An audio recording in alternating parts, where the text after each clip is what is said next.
Hello दोस्तों, बहुत बहुत स्वागत अभिनंदन एक बार फिर से RDX गुरु में।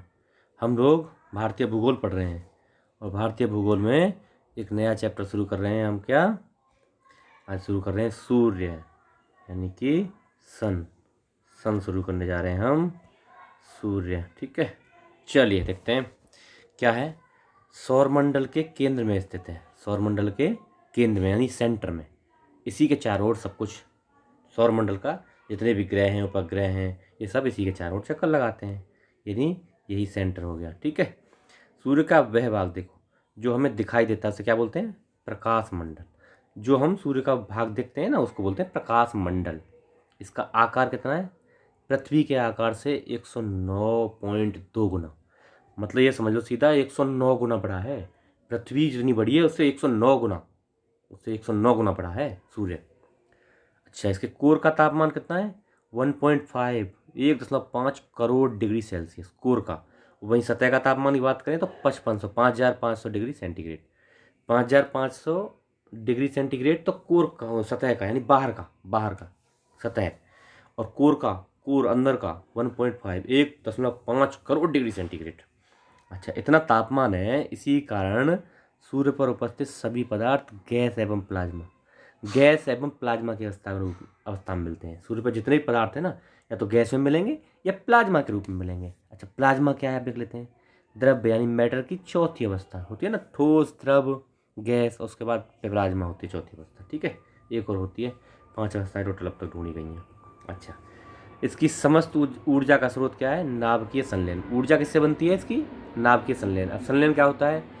दो हल्के नाभिकों का एक भारी नाभिक के रूप में जुड़ जाना। दो हल्के नाभिक मिलकर एक भारी नाभिक बनाते हैं, इसको बोलते हैं संलयन, नाभिकीय संलयन, ठीक है। ओके, चलो। तारों से मुक्त होने वाली ऊर्जा, तारों से जो मुक्त होती है ना ऊर्जा, ऊष्मा और प्रकाश का कारण नाभिकीय संलयन किया। मतलब ये जो ऊर्जा उससे निकलती है तारे से, किसी भी तारे से, इससे नहीं, सूर्य से नहीं, और भी तारे हैं, किसी भी तारे से ऊर्जा निकलती है, ऊष्मा निकलती है और प्रकाश जो निकलता है, उन सब का रीजन क्या है? उनके पीछे रीजन क्या है? नाभिकीय संलयन ही है। अच्छा, तारों में 1 करोड़ से लेकर 1.5 करोड़ डिग्री सेंटीग्रेड, किसी भी तारे का तापमान इतना ही होगा। 1 करोड़ से लेकर 1.5, 1.5 करोड़ डिग्री सेंटीग्रेड तक तापमान होता है तारों का।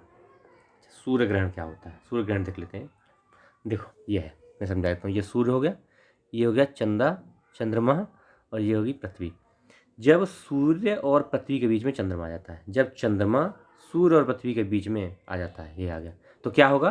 जो सूर्य से सूर्य से जो यहाँ पे लाइट जा रही होगी ना, वो पृथ्वी पर नहीं जाएगी, है ना। और यहाँ जो है इस एरिया में डार्क साइड आ जाएगी, है ना। ये लाइट को रोक लेगा, यहाँ अंधेरा हो जाएगा, इसी को ग्रहण बोल देंगे, इस एरिया में ग्रहण दिखेगा।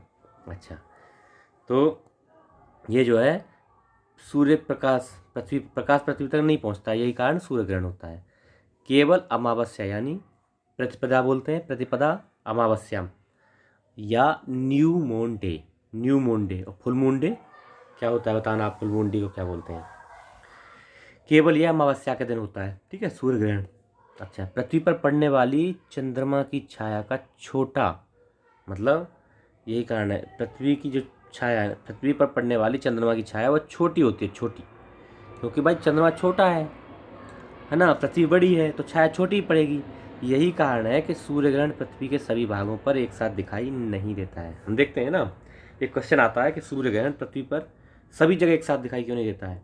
तो क्या है, सूर्य ग्रहण में सूर्य की जो छाया पड़ती है ना, चंद्रमा की छाया पड़ती है, पृथ्वी पर छोटे भाग में पड़ती है, क्योंकि चंद्रमा का आकार छोटा है, इसलिए सभी भागों में एक साथ दिखाई नहीं देता है।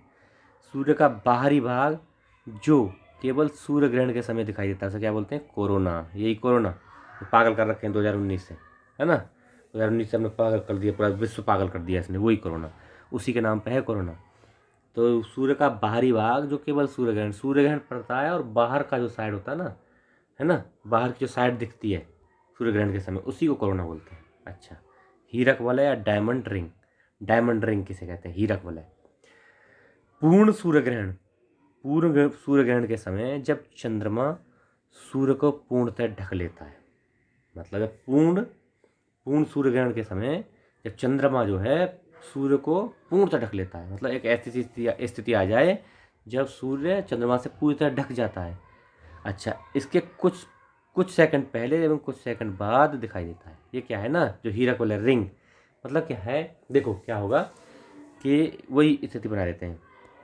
ये हो गया सूरज, ये चंद्रमा, और ये हो गई पृथ्वी।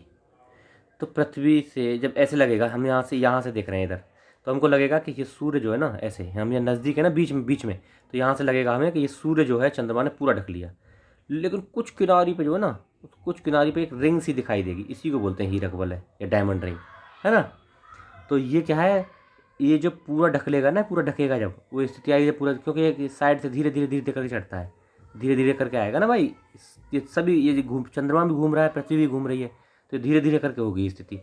तो ये ऐसे ऐसे ऐसे करके अंदर करते आएगा, और ये की स्थिति ऐसी बन जाएगी जब इसको पूरा ढक लेगी। तो उससे कुछ सेकंड पहले और कुछ सेकंड बाद दिखाई देता है क्या, उससे कुछ सेकंड पहले और कुछ सेकंड बाद दिखाई देता है क्या, यही हीरक वलय डायमंड रिंग। अच्छा, किसी भी परिस्थिति में सूर्य ग्रहण 8 मिनट से अधिक नहीं हो सकता। 8 मिनट से अधिक का सूर्य ग्रहण कभी भी नहीं हो सकता, याद रखना। 8 मिनट, मैक्सिमम 8 मिनट का होगा। सौर ज्वाला यानी सोलर फ्लेयर्स क्या होते हैं, सोलर फ्लेयर्स, सूर्य के प्रकाश मंडल से सौर तूफान तीव्र गति में निकलते रहते हैं। ये क्या होता है, सौर तूफान मतलब सोलर फ्लेयर निकलती रहती हैं, मतलब सौर तूफान। सूर्य जो है ना, उसके सौर मंडल है, उसका एक सौर मंडल है, जैसे वायुमंडल है यहाँ पृथ्वी का, ऐसे ही उसका सौर मंडल है। तो वहाँ से सौर तूफान निकलते रहते हैं। अच्छा, वो सौर तूफान निकलता है, जिस कारण वह सूर्य की आकर्षण शक्ति को पार कर अंतरिक्ष में चला जाता है। अच्छा देखो, वो जो सौर तूफान निकला और सूर्य की जो आकर्षण शक्ति, वही जो उसको आकर्षित करने वाली शक्ति को पार कर देता है, इतनी ताकत होती है, उसे पार करके और अंतरिक्ष में चला जाता है। यही सौर ज्वाला है, यानी इसी को सौर ज्वाला या सोलर फ्लेयर कहते हैं। क्या है सोलर फ्लेयर्स, सौर तूफान निकला, सूर्य से सौर तूफान निकला और इतनी पावर में होता है वो, सूर्य की आकर्षण शक्ति को पार करके और वो अंतरिक्ष में चला गया। यही सौर ज्वाला है, यही सौर फ्लेयर है। जब यह पृथ्वी के वायुमंडल में प्रवेश करता है तो हवा के कणों से टकराकर, हवा के कणों से टकराएगा भाई, हवा के ऑलरेडी कण है ना, उनसे टकरा के रंगीन प्रकाश यानी ऑरोरा लाइट छोड़ता है।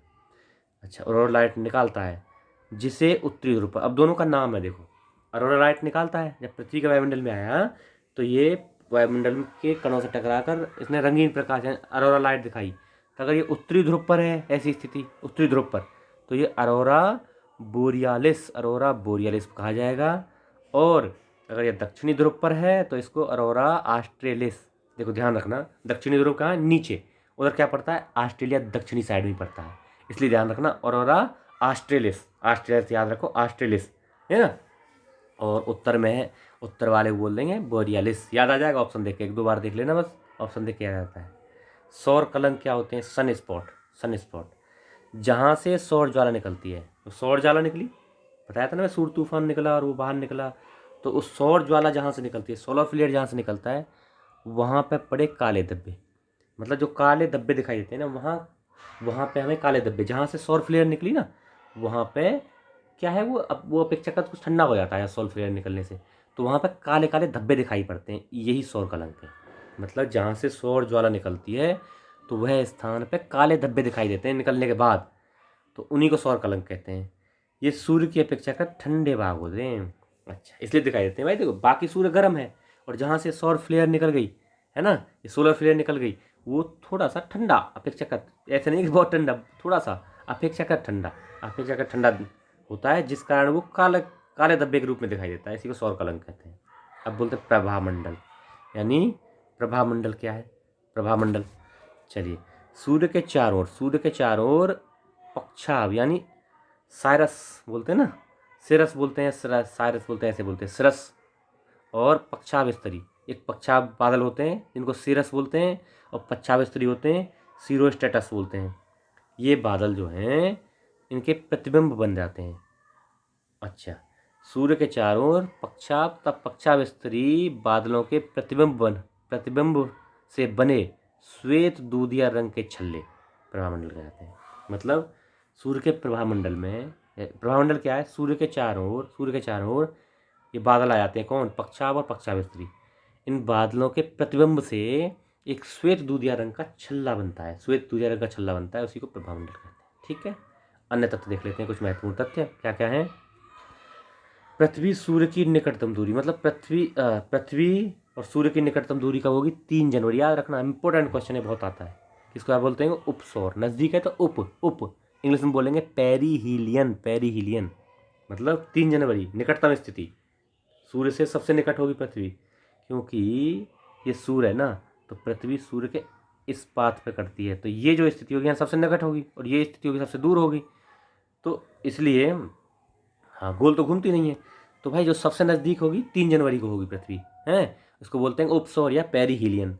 और जब अधिकतम दूरी पर होगी ये 4 जुलाई, 4 जुलाई को अधिकतम दूरी पर होगी, उसको बोलेंगे अपसौर, अपसौर या अप इन दोनों, अपहिलियन, अपहिलियन, अपसौर, अपहिलियन। अच्छा, खगोलीय इकाई क्या है, लंबाई मापने की इकाई है, कौन सी लंबाई, सूर्य एवं पृथ्वी के बीच की औसत दूरी, इसी को खगोलीय इकाई बोलते हैं। सूर्य और पृथ्वी के बीच की औसत दूरी, है ना, एवरेज दूरी कितनी होती है, 149.6 मिलियन किलोमीटर होती है भैया, 149.6 मिलियन किलोमीटर होती है, इसी को बोलते थे खगोलीय इकाई। तो दोस्तों, ये हमारा आज का लेक्चर था, आशा है आपको पसंद आया होगा। कमेंट बॉक्स में बताइए कि कैसा लगा, शेयर करिए, चैनल को सब्सक्राइब करवाइए, और लोगों को बताइए, भाई इतना बढ़िया कंटेंट मिल रहा है, आप बता नहीं रहे हैं किसी को, बताइए। Okay, thank you so much.